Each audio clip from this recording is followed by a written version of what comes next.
Welcome to the autumn box of the Flora Society 2023.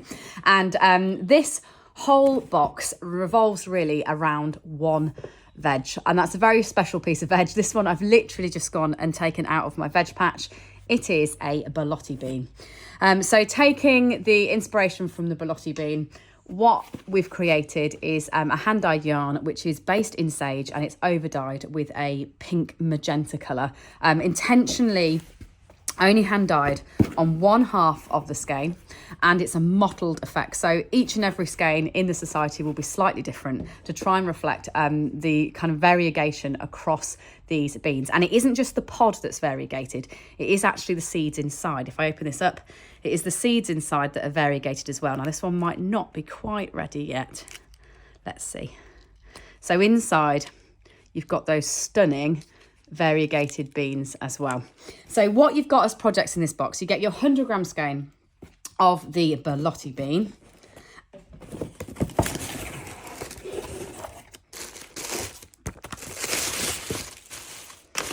So you'll find that inside this one here, your Borlotti beans in a pod, you'll have your 100 gram skein in there. And then in addition to that, there's two more projects, a Pak Choi and a Cucamelon.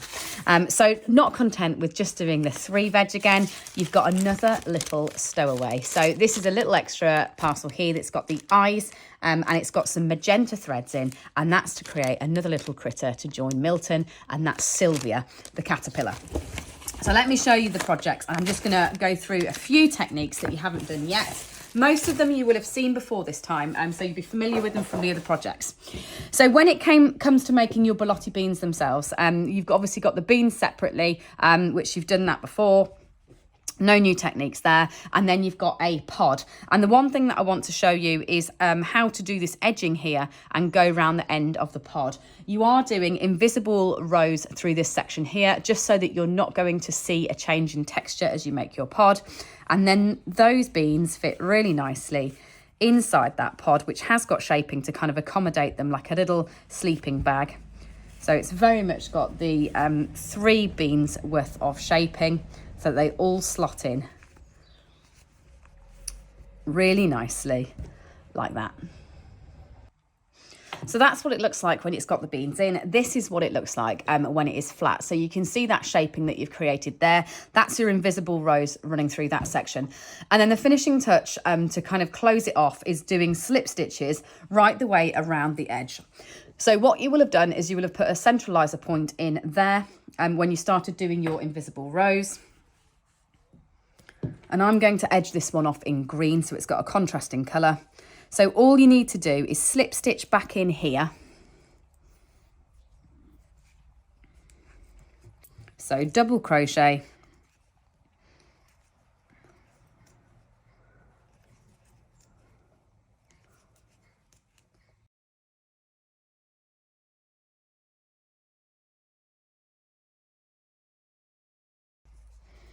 And then when you get back to this section, what we want to do is we want to slip stitch down the line. So I would say put it flat on the table like that, so you've got it neatly folded in half and you can see the shape from the top to the tip. And then put your hook in and just slip stitch straight down that line.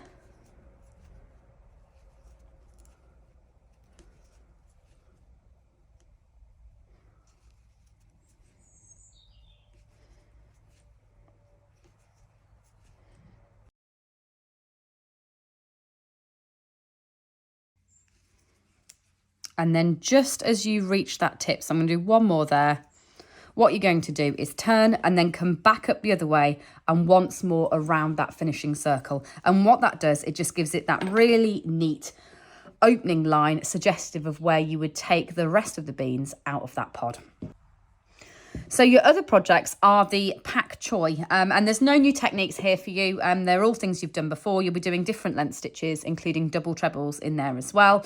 But all I really want to show you is when it comes to sewing it up, is insert 2 leaves in the front is what I've done and 1 in the back, and then your contrasting, so it would be in your sage in your box. This one I've remade here as a tester, just in different colours, is you'll be working those onto the front and they then get sewn on into the centre of the leaves. And this is one We talk about legs really in Flora Society and in veg in general as being very much an optional choice. And this is one that I think really suits a little set of legs there. That's them made in sage.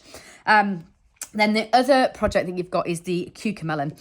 So the only thing to really mention here is do be really careful when you're doing that complex colour changing. Now, this is one that you've done before in Flora in terms of just being disciplined in doing that colour changing. The most important thing to remember again is that you need to set up that colour change in the stitch before the first stitch that you work in the new colour. So make sure you're doing that colour change over there before you continue.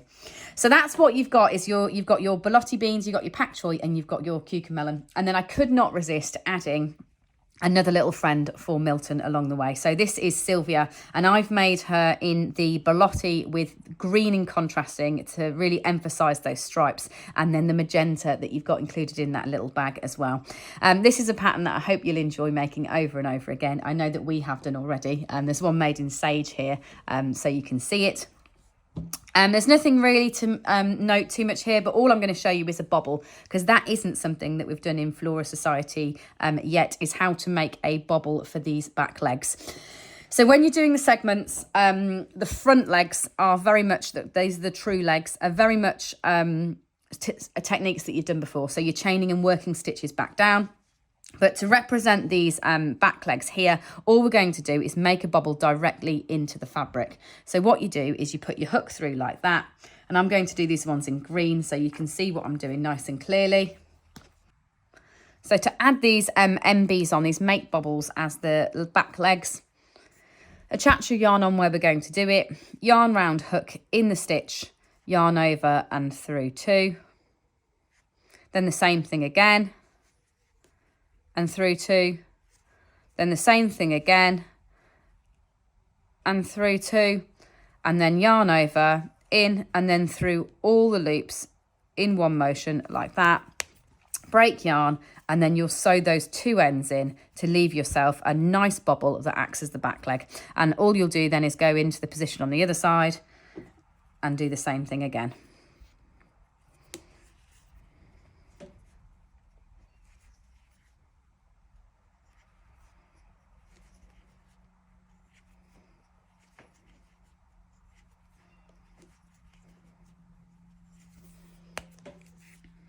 There we go.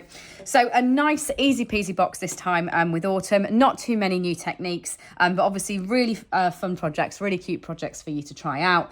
Remember that your sage yarn, because we've dyed your Borlotti skein from your sage yarn, it's a perfect match to the new batch. So if you want to make the most of saving your Borlotti skein, if you have got a ball of sage yarn, you can mix and match it. So you could have some beans that were in the sage. It'll match up perfectly, so you can use it in bits and pieces of contrasting projects in the same way.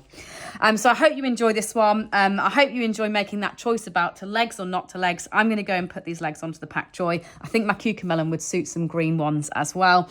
Please share your pictures. I've loved how fast Sylvia jumped onto your hooks. I'm so pleased to see that. I have wired this one as well, so obviously you can then shape her so she can join Milton as a little mascot on your desk or in your veg patch.